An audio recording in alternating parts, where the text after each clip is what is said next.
I'm out of my head, wonder why. If you let me, I'll be. Selamat pagi dan salam sejahtera untuk kita semua. Yang saya hormati dosen pembimbing yaitu Bu Pani dan teman-teman sekalian yang berbahagia. Di sini saya berperan sebagai moderator dan akan memandu jalannya presentasi ini. Sebelum kita masuk ke pembahasan, pertama-tama marilah kita ucapkan puji syukur kehadirat Tuhan Yang Maha Esa karena kita semua masih diberikan keselamatan dan kesehatan oleh Yang Kuasa. Adapun topik yang akan kami bahas pada hari ini yaitu tentang proyek kasir menggunakan Python. Langsung saja kita masuk ke dalam pembahasannya. Untuk pembahasan yang pertama akan dibahas oleh saya sendiri, yaitu membahas tentang latar belakang makalah yang sudah kami buat ini, dan merupakan kumpulan aturan yang disusun sedemikian rupa sehingga memungkinkan pengguna komputer membuat program yang dijalankan dengan aturan tersebut. Bahasa pemrograman dapat dikelompokkan dalam berbagai macam sudut pandang. Salah satunya pengelompokan bahasa pemrograman adalah pendekatan dari notasi. Dalam membangun sebuah sistem, banyak sekali bahasa-bahasa pemrograman yang bisa digunakan. Bahasa itu dibuat dan digunakan berdasarkan kemampuan si pembuat sistem dan berdasarkan kegunaan sistem tersebut. Dalam bahasa komputer yang digunakan misalnya saja bahasa pemrograman Pascal, pemrograman Python. Bahasa Python merupakan bahasa pemrograman yang bekerja dalam objek.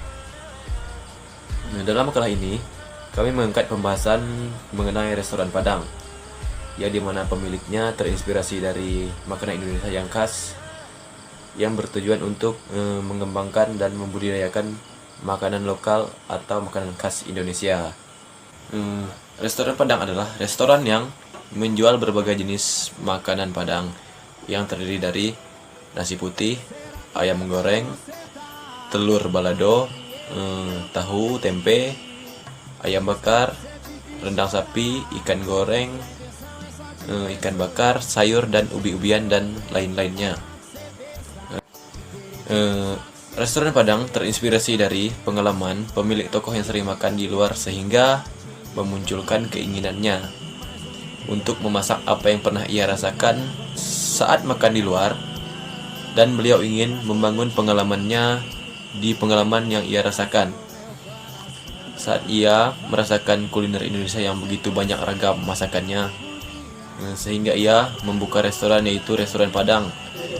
Maka daripada itu beliau membuka restoran dan memulai usahanya dari nol.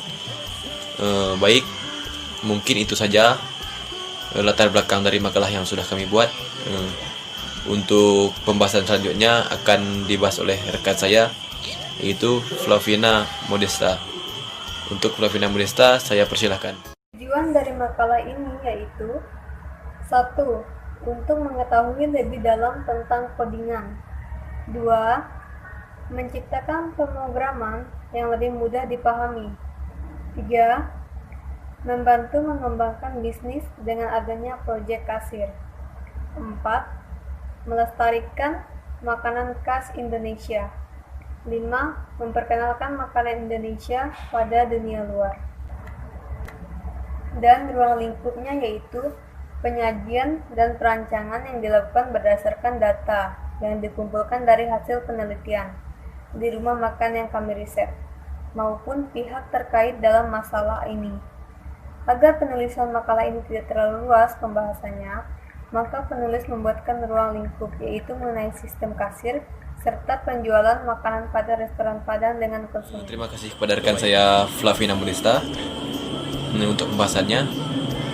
Untuk pembahasan selanjutnya akan dibahas oleh saudara Muhammad Reza. Untuk Muhammad Reza kami persilahkan. Bab 2. Soal studi kasus. 1. Jika jenis makanan yang dijual ditentukan berdasarkan kode berikut. A. Kode untuk makanan berdasarkan kode angka. 1. Rendang. 2. Sayur nangka kapung. 3. Daun singkong rebus. 4. Sambal hijau. 5. Gulai. 6. Ayam pop. 7. Pecel ayam. 8. Nasi goreng spesial. 9. Pecel lele. 10. Cappuccino blend. 11. Cappuccino mocha. 12. Jus sawo. 13. Jus mangga. 14. Es teler. 15. Thai tea. Dan 16. Soda gembira. 2. Kasir menginput makanan yang dibeli berdasarkan kode yang sudah ditentukan pada program Python yang sudah dibuat. 3. Program akan otomatis menghitung jumlah pembelian makanan. 4. Pembeli memberikan uang untuk membayar. 5. Uang kembalian dihitung berdasar uang bayar dikurangi jumlah yang harus dibayar. 6. Struk dicetak oleh kasir. 7. Kasir menyerahkan uang kembalian.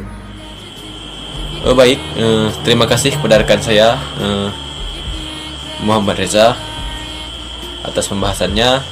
Untuk pembahasan selanjutnya saya persilahkan pada saudara Diki Saputra untuk melanjutkan pembahasan yang sudah dibahas oleh Muhammad Reza tadi. Untuk Diki Saputra saya persilahkan.